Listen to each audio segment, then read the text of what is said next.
very good morning, Ami. First of all, let's start with the basics. What is the Eat Smart Challenge and what is the objective? Good morning to you and good morning to your viewers.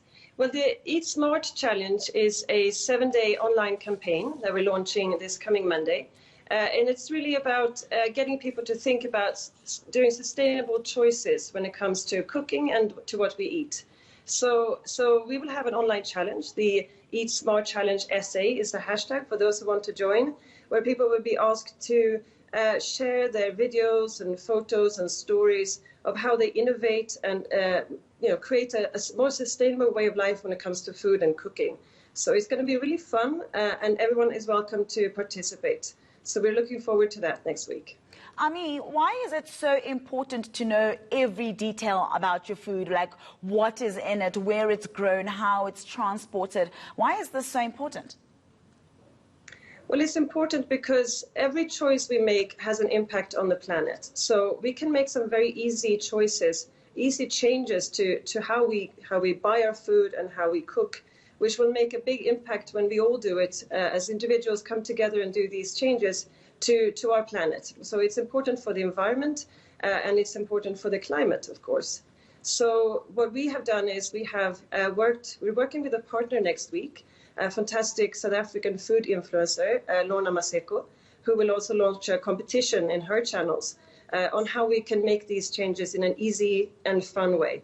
And in fact, we put together a cookbook together with our embassy chef, a fantastically talented South African chef who has put together recipes, really amazing recipes that will help you to both enjoy this way of cooking, of working head to toe. She talks about cooking head to toe, using every single part of the produce. So we don't have food waste, and also cooking from scratch and locally produced food, more vegetables and so on. So how successful has the Eat Smart Challenge been on a global level? Because this is almost a first in South Africa. Globally, how has it been? Well, this is something that Sweden has worked with in different countries, and we've had a really nice uptake with many hundreds of people joining in and learning some new things.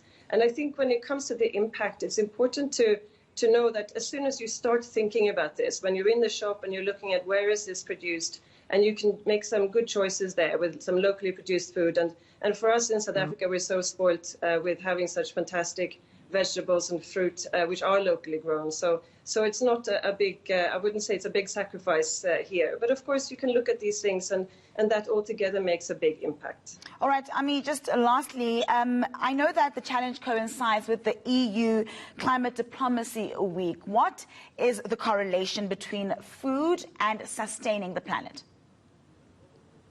Well, I think all these small things that individuals can make, and we should all really consider doing those small adjustments, which when we come together makes a really big difference to emissions.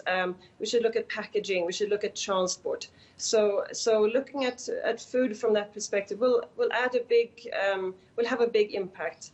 The food industry is, of course, a really important sector to look at when it comes to reducing emissions. And the EU Climate Diplomacy Week next week, which is from the 15th to the 23rd of September, is a whole series of online events that are public. So anyone is welcome to join, and you'll find it on EU in SA is the hashtag, the handle, or Sweden in SA as well is our handle. So we will be posting a lot of information on this, and anyone who's interested is welcome to join. All right, thank you very much, Ami. We'll leave it there. Great work, by the way. That is Ami Larsson Jain, Sweden's Deputy Head of Mission.